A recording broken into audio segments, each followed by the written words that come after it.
नमस्कार दोस्तों। आज के इस बाल विकास के इस चैप्टर में हम आखिरी मनोवैज्ञानिक की बात करेंगे जिनका नाम है Pavlov. IP. Pavlov, Ivan Petrovich Pavlov जिनका पूरा नाम है। हम उसके सिद्धांत की बात करेंगे कि आई.पी. पावलोव ने किस प्रकार अपने सिद्धांत में किन किन बातों पर जोर दिया था। तो हम बात करेंगे पावलोव के सबसे महत्वपूर्ण शास्त्रीय अनुबंधन के सिद्धांत को। क्या होता है शास्त्रीय अनुबंधन का सिद्धांत, हम इस वीडियो में बात करेंगे।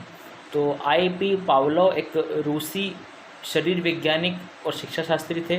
रूसी मतलब वो रूस के रहने वाले थे, रशिया के रहने वाले थे, जो कि यूरोप महाद्वीप में है। और इनका पूरा नाम था इवान पेत्रोविच। ये शरीर विज्ञान, शरीर में उन्होंने पाचन संबंधित कई सारे प्रयोग किए, शिक्षा शास्त्री थे। उन्होंने पाचन क्रिया के बारे में विशेष रूप से अध्ययन किया, डाइजेस्टिव सिस्टम के बारे में, और जिसके लिए 1904 में इन्हें नोबेल पुरस्कार से सम्मानित किया गया। आपको बता दूं कि नोबेल पुरस्कार पूरे संसार का सबसे बड़ा पुरस्कार होता है, जिसकी शुरुआत 1901 में स्वीडन देश के द्वारा की गई थी। और आज भी स्वीडन देश, जिसकी राजधानी स्टॉकहोम है, वो इस पुरस्कार को वितरित करता है और 6 क्षेत्रों में ये पुरस्कार दिया जाता है। महान वैज्ञानिक अल्फ्रेड नोबेल की स्मृति में इस नोबेल पुरस्कार को प्रदान किया जाता है। तो 1904 में इवान पेत्रोविच यानी कि आई.पी. पावलोव को नोबेल पुरस्कार से नवाजा गया था। मनोवैज्ञानिक के साथ साथ पावलोव एक चिकित्सक भी थे। तो पावलोव ने कुत्ते की पैरोटिक ग्रंथि, जो पैरोटिक ग्लैंड होती है, उसका ऑपरेशन किया और उसकी लार जो थी, सलाइवा थी, जो कि मनुष्यों में भी होती है, उस लार को एकत्रित किया और उसका अध्ययन किया। तो इस सिद्धांत के अनुसार प्राचीन व्यवहार में परिवर्तन, उद्दीपक मतलब स्टिमुलस, किसी चीज़ के लिए किसी को जागृत करना है, ऐसा गुण जो ऑटोमेटिकली डेवलप होता है, में प्राचीन व्यवहार में उद्दीपक की उत्तेजना मतलब एक्साइटमेंट से प्रभावित होता है। शास्त्रीय अनुबंधन जो होता है, शास्त्रीय अनुबंधन का अभिप्राय क्या होता है, जो हमारे सिद्धांत का नाम है कि अस्वाभाविक उत्तेजना, मतलब ऐसी उत्तेजना जो हमारे स्वभाव में नहीं है लेकिन एक्साइटमेंट शो करते हैं। तो अस्वाभाविक उत्तेजना के प्रति स्वाभाविक उत्तेजना मतलब क्रिया का होना, मतलब अस्वाभाविक के प्रति स्वाभाविक क्रिया का होना, यही होता है शास्त्रीय अनुबंधन। तो शास्त्रीय अनुबंधन क्या होता है, इसके बारे में हमने बात करी कि अस्वाभाविक उत्तेजना के प्रति स्वाभाविक उत्तेजना क्रिया का उत्पन्न होना या शुरू होना। तो वैसे तो इसका नाम है कि शास्त्रीय अनुबंधन का सिद्धांत है, लेकिन इस सिद्धांत के और बहुत सारे नाम हैं। आपको एग्जाम में कई सारे नामों से आ सकता है कि इस सिद्धांत को किस नामों से जाना जाता है। तो शास्त्रीय अनुबंधन के सिद्धांत को हम अनुकूलित अनुक्रिया का सिद्धांत भी कहते हैं, संबंध प्रतिक्रिया का सिद्धांत भी कहते हैं, प्रतिस्थापन अधिगम का सिद्धांत भी कहते हैं, अनुबंधित अनुक्रिया का सिद्धांत भी कहते हैं, CR थ्योरी कंडीशनल रेस्पॉन्स भी कहते हैं, टाइप S सिद्धांत भी कहते हैं, क्लासिक अनुबंध सिद्धांत भी कहते हैं, प्राचीन अनुबंध सिद्धांत भी कहते हैं, परंपरागत अनुकूलन सिद्धांत भी कहते हैं, और शास्त्रीय अनुबंधन का सिद्धांत, जो कि हमने नाम रखा, वो भी कहते हैं। यानी कि इतने सारे नामों से सिद्धांत को जाना जाता है, समझा जाता है। तो हम पावलोव के प्रयोग की बात करें, लेकिन अनुकूलित अनुक्रिया का सिद्धांत, संबंध प्रतिक्रिया का सिद्धांत, प्रतिस्थापना का सिद्धांत, इनमें थोड़ा सा माइनर सा वेरिएशन है, हम उनकी बात करेंगे और वेरिएशन क्यों है। तो अनुकूलित अनुक्रिया के सिद्धांत की बात करें तो सारी चीज़ें एक ही है, लेकिन किस व्यवहार में, किस मैनर में एक दूसरे से ये थोड़ी सी भिन्नता दर्शाते हैं, उनकी बात करेंगे। कुत्ता किस प्रकार से, कुत्ते पर ही पावलोव ने अपना प्रयोग किया था। आपने देखा था कुत्ते के लार को इकट्ठा किया। कुत्ता किस प्रकार से अस्वाभाविक उत्तेजना को स्वाभाविक करेगा, मतलब हमने देखा था कि अस्वाभाविक उत्तेजना को स्वाभाविक क्रिया या उत्तेजना में परिवर्तित करना, मतलब शास्त्रीय अनुबंधन का अभिप्राय होता है।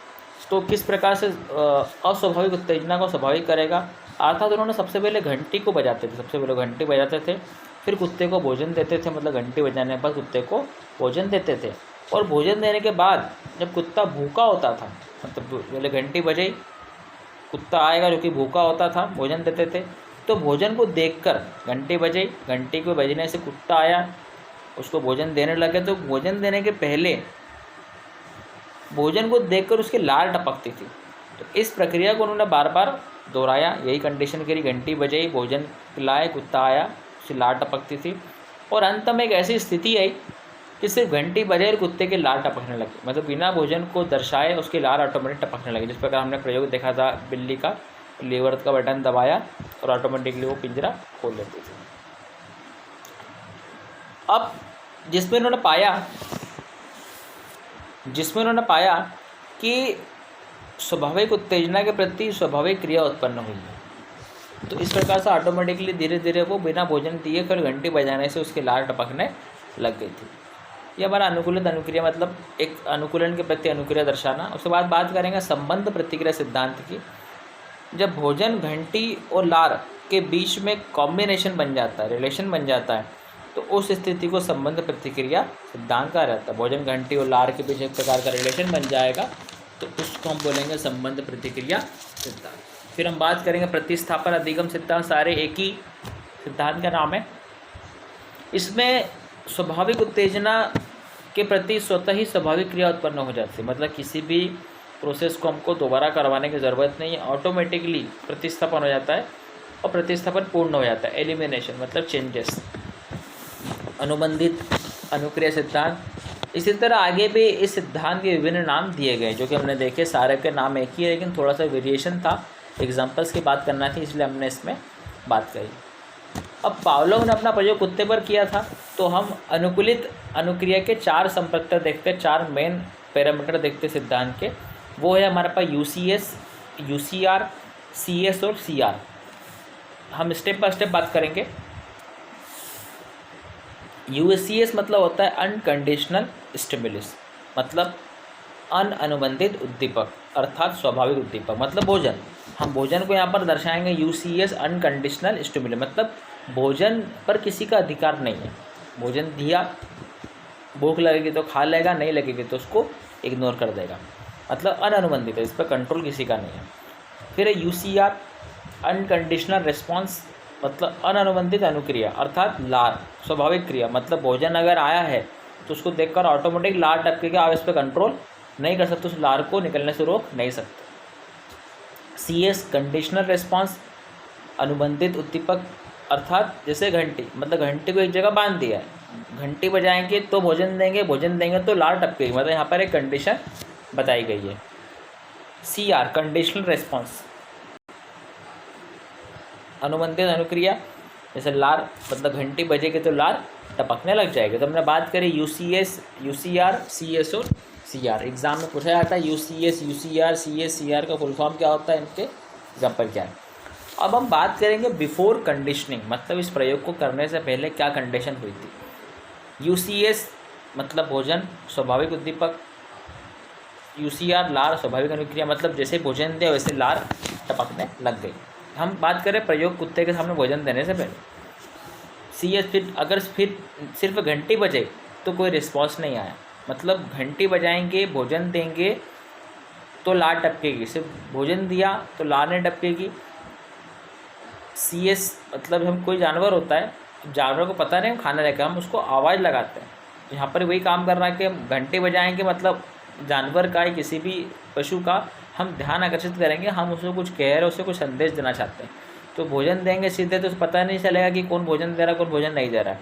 तो भोजन, सिर्फ भोजन रखने से ही लार नहीं टपकेगी और सिर्फ घंटी बजाने से भी कोई रिस्पॉन्स नहीं आएगा। हाँ, भोजन देंगे तो लार टपकेगी, ये बात भी हमको ध्यान रखना, लेकिन घंटी की बिल्कुल आवश्यकता होती है। ये बात करें हमने सिर्फ बिफोर कंडीशनिंग मतलब प्रयोग करने से पहले, लेकिन ड्यूरिंग कंडीशनिंग उस प्रयोग के दौरान CS घंटी बजाई, भोजन दिया तो क्या बनी, लार टपकी, मतलब CS plus UCS conditional stimulus, unconditional stimulus और अनकंडीशनल रिस्पॉन्स। अस्वाभाविक उद्दीपक के प्रति स्वाभाविक उद्दीपक और स्वाभाविक अनुक्रिया होगी। फिर दोबारा प्रयोग को बार बार दोहराएंगे, तो जब प्रयोग नहीं किया गया था तो सिर्फ घंटी बजाएंगे तो उसके लार नहीं टपकेगी, नो रिस्पॉन्स आएगा। लेकिन जब घंटी बजाएंगे, भोजन देंगे और लार टपकेगी, तो ये प्रयोग जब बार बार करेंगे तो सिर्फ घंटी बजेगी तो ही उसकी लार टपकने लग जाएगी। इसलिए बताया गया है कि CS घंटी बराबर CR मतलब लार, अस्वाभाविक उद्दीपक बराबर स्वाभाविक अनुक्रिया।